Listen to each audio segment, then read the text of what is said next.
How old were you when it first started? I was 11 years old. I was in 4th grade. What happened? He approached me on a Friday. I remember because it was after school and it was in the afternoon, and he balled up $20 and he placed it in my hand.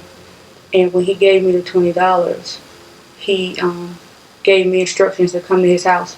And his room was adjacent to his father's house, so you had to walk around their house through the back to get in his room.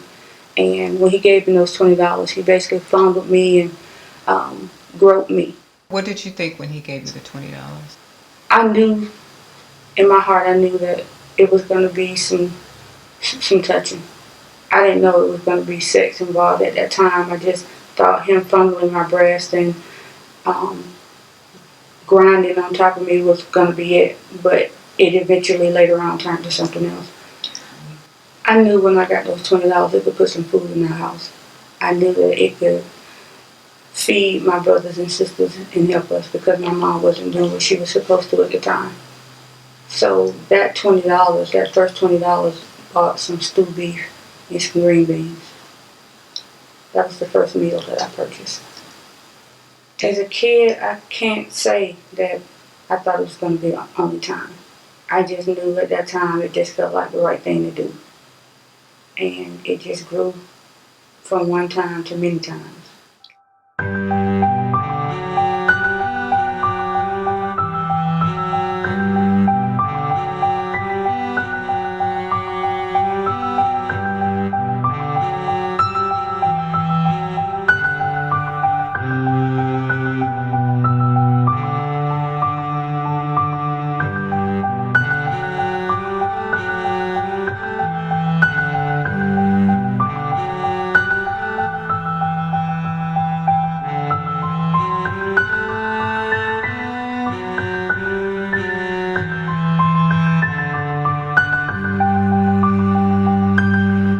This is Dorsey Jones. She's going home to Bainbridge, a small town in southwest Georgia.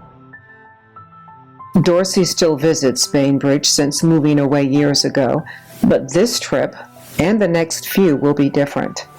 Dorsey will finally confront her painful childhood past, her life as a child prostitute, and the conditions that led her to the streets in order to survive.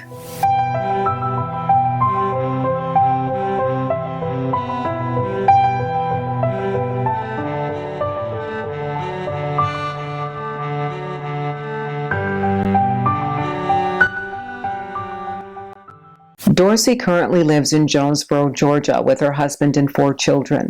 She graduated from Morris Brown College with a degree in criminal justice.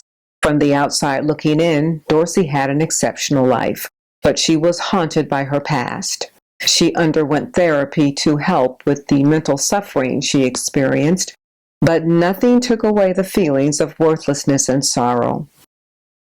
I was depressed. I was ashamed. I was ashamed more than anything. I was in like a dark hole. Just knowing that I had used my body and slept with like so many people in the community, I felt like I was poison. I felt dirty. In 2013, at the urging of her husband, Dorsey decided to write a book, and she would become the subject of this documentary in an effort to find peace. For one, I feel like God could have chose anybody, and He chose me to do the documentary. In doing this documentary, it frees me from my hurt, from my past, and it'll bring awareness to other people who have been hurt with child exploitation.